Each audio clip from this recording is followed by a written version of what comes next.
ઝાલાવાડની ગરિમાને લાંછન લગાડતો video સામે આવ્યો। રાષ્ટ્રીય શોક વચ્ચે એક્સપોમાં અભિનેત્રીએ ઠુમકા લગાવ્યા। સુરેન્દ્રનગરમાં ગ્લોબલ મેગા એક્સપો યોજાયો હતો, જ્યાં સ્ટોલ ધારકે પ્રસિદ્ધિ માટે ડાન્સ કરાવ્યો। વિડિયો વાયરલ થતા ચોમેરથી ફટકારની લાગણી વરસી રહી છે। કાર્યક્રમના ઉદ્ઘાટનમાં સાંસદ ચંદુ સિહોરા પણ હાજર હતા। આ ઉપરાંત જગદીશ મકવાણા અને વર્ષાબેન દોશી પણ ઉપસ્થિત હતા।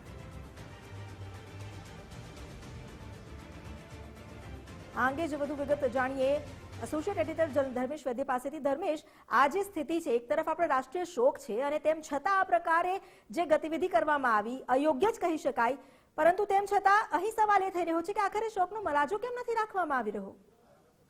અમિતા, કહી શકાય કે જે દેશના પૂર્વ પ્રધાનમંત્રી મનમોહન સિંહના નિધન પછી 7 દિવસનો રાષ્ટ્રીય શોક જાહેર થયો છે।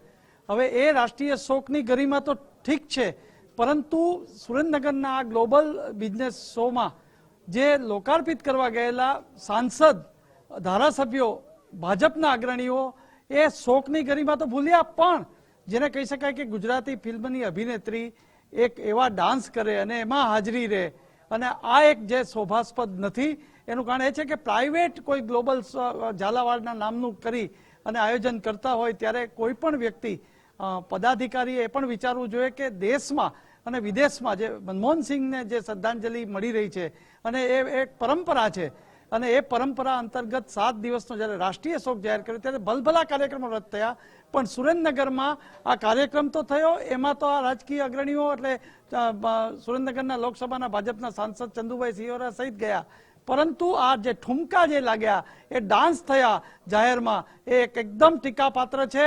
અને આની હવે શું, આમાં તો બીજું કરવા જેવું કહી શકાય એવી વસ્તુ જ નથી, કારણ કે જે શોભાસ્પદ એ અગ્રણીઓને પણ ત્યાં ઊભું અઘરું થઈ ગયું હતું। એ બિઝનેસ શોમાં જે કોઈ સ્ટોલ ધારકો પોતાને ખુશી વ્યક્ત કરવા માટે અભિનેત્રી લઈ આવ્યો હોય, પરંતુ જે અગ્રણીઓએ આ ગ્લોબલ શોના લોકાર્પિત કરવા ગયા હતા, એમણે આ વસ્તુનો ખાસ ખ્યાલ રાખવો જરૂરી હતો। એની પોતાને ભૂલ કબૂલ કરવી જોઈએ કે આ એક ગરિમાપૂર્ણ વસ્તુ નથી થઈ। પાંચાળની સંસ્કૃતિ, જ્યાં જેને કહેવાય કે તરણેતરનો મેળો ભરાય છે, ત્યાં એ સંસ્કૃતિમાં આ જે લાંછનરૂપ ઘટના છે અને એની ચોમેર ચર્ચા તો થાય છે, પણ જે હાજર અગ્રણીઓની ટીકા પણ થઈ રહી છે। જી, જોડાયા છો ધર્મેશ। તો અત્યારે તો જે આ વિડીયો સામે આવ્યો છે, વિડીયોને લઈને ચોમેરથી ફટકાર વરસી રહ્યો છે, અને સ્વાભાવિક છે જ્યારે નેતાઓ જ આ પ્રકારના જે ઇવેન્ટ્સ છે તેમાં હાજર રહેતા હોય છે અને પોતે એક જનપ્રતિનિધિ તરીકે અને એક જે પ્રોટોકોલ હોય છે તે અનુસાર એ શોકની પણ ગરિમા નથી જાળવતા, તો લોકો ફટકાર વરસાવે।